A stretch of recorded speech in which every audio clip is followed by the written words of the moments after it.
Happy week of Halloween, everyone! So, I've been looking forward to Antlers for a while. I saw the trailer years ago. It is now years ago. It was over a year. Before the pandemic came out. I know Guillermo del Toro played a part in this. I know he's not the director, though. And the tale of Wendigo is a very unique tale. The man who eats another man's flesh and, is cursed with this ravenous hunger that he can't quench, turning into a vengeful, malicious, malevolent spirit. I'm like, okay, are they going to do this justice? I am conflicted. There are a lot of good elements in this movie, but it's stitched together with problems. So, I mean, the opening of the film, I'll admit, I'm very well aware of meth and stuff like that. But if you hear sounds on the in the background, I got the heat on. Got it. Unfog my windows. I'm very well of meth labs and all that. I just didn't piece it together in the beginning that was a meth lab. The father, we know this. It's the father who's the Wendigo that the father went into. I didn't piece that together. I thought they were like maybe stealing something. I didn't put it together. But I know Oregon, which the movie takes place in, does have a big problem there. And they open up pretty quick with like the plot, and then they give you flashbacks to how we kind of ended up where we are. And I'm like, okay, that's all well and good. They do a good job building up to the creature itself. You never truly get a good look at it until near the end of the movie. But they do a good job of kind of making you feel the presence of this thing. And this thing is kind of all over, it's a spirit. Even though it's in a body, it's a spirit. And like the design is really cool. What they did on the creature stuff, I liked a lot. Like the atmosphere, it's a very depressing, somber. It's a film that doesn't feel happy. There's not a lot of fun in this, at least in the traditional sense. But the tone works for the story they're telling. I mean, to a degree, definitely.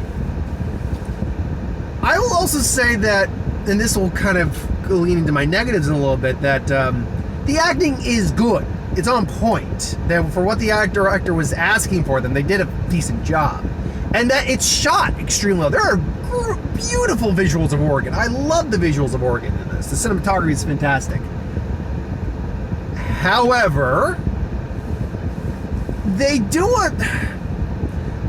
not do a good job of endearing us to any character involved in this movie. The one you feel probably the most sympathy for is the kid. Lucas is the kid we're following because he's the one who's caught in this problem from the beginning, and so you feel bad for him for that. They do a great job of making this kid look haggard. Oh my God, did they make a good job of making this kid look haggard. I will argue, though, I don't believe that everyone in that class was 12. Apparently, he's allegedly 12, and his teacher, like didn't get her name. I've seen the actor, I just don't remember her name. She said, she asked how old you are. She's the teacher for all of them. He said 12. I don't believe for a second every one of those kids is 12. So I'm like, around there, he's like, is this like one of those like high elementary schools going into middle school where kids of multiple ages can be in the same class? Because I know in high school, for me, that was the case where we had multiple kids from different, like, freshman, sophomore, junior, senior. We had all of them kind of were mixed into different classes to some degree. But I call shenanigans on that. But the problem is, besides him, and even he's not likable in the sense as like he's got a great personality. No, he's very somber, very depressed, very sad. Has to trap, kill animals, or bring roadkill home. Like he is not. He's not likable in that sense, unfortunately. We root for him because we know he's in a bad position, but it's not like we root for him because we overly like the character. And I think that's a big problem with the movie, is that none of the characters in this movie are overly likable, except for, and I can never remember his name. He plays it was like former Sheriff Stokes, whatever was the name of the character. And the guy to see him. He's a famous Native American actor, and I like him just because, like, when he's talking about shit, as the viewer, that what he's talking about is legit. He's not in the movie a lot, but when he's in it, you listen to what he says. But everyone else, the brother, who I know the actor's name, they try to give you backstory on what happened with him and his sister and their father, and it's like, I get it, and you're still slowly rolling it out over time, and they make give you the impression she maybe was an alcoholic at one point, but why is this supposed to endear? Are I supposed to sympathize with the fact that she had issues, she was abused, she had all that? I'm like, I can't really when the characters aren't very, like, she tries to be likable, admittedly, and unfortunately in the tone of the movie we have here, it doesn't work. I'm not saying everyone needs to be dour, but you need to do more. And I think that's it. It just doesn't do more. And again, there's the standard horror movie tropes that will never die. Guy hears a noise at the cop protecting, like, her and the kid. Here's a noise coming from the wilderness, and he goes, so I don't care if you've got a gun and a flashlight. You do not, especially because whatever it sounded like didn't sound human. So you do not go out to the shed. Also, how the hell was this thing, the Wendigo, with the father, who was like full Wendigo at that point? How was that thing sneaking up on people, like twice? There was the equivalent of the Home Alone scenes, like, or one of those Home Alone scenes where, boom, I hit Marvin in the head with a paint bucket. Boom, I hit the other guy in the head with a paint bucket again. There was an equivalent of that in this movie.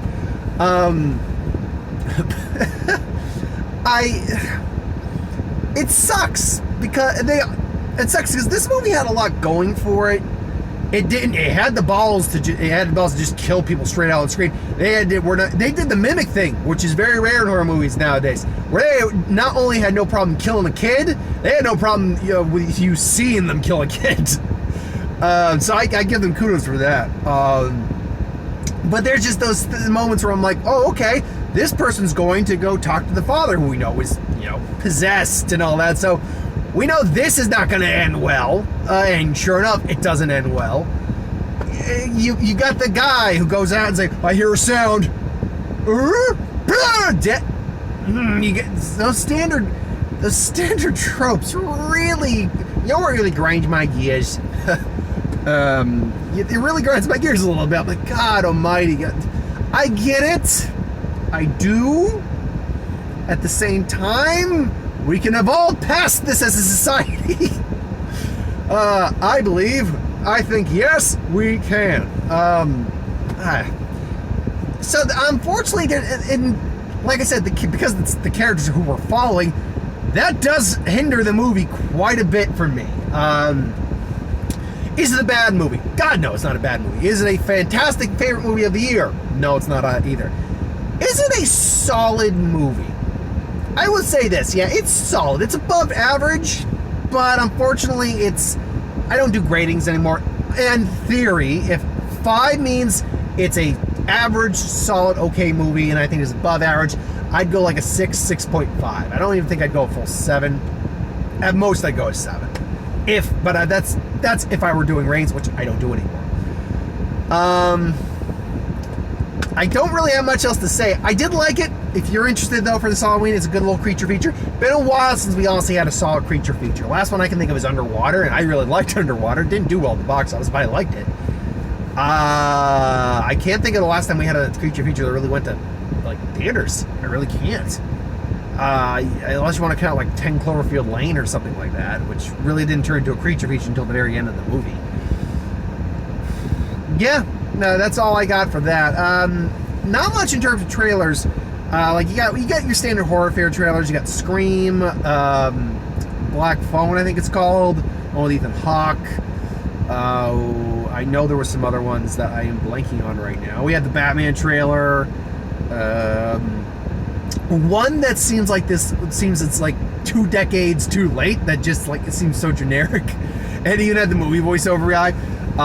For the Love of Money, which seemed like a very generic 90s low-budget thriller movie. Not even thriller movie, just low-budget movie.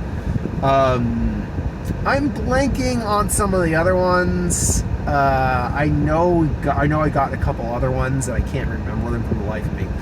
But anyway, thank you for watching. Hope you enjoyed. Like, comment, share, subscribe. I'll see you tomorrow for Who Would Win, which it's already pre-recorded that.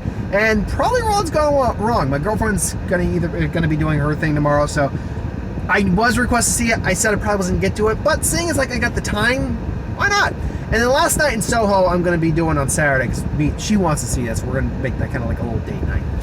Anyway, thanks for watching. Hope you enjoyed. I'll see you folks on the flip side.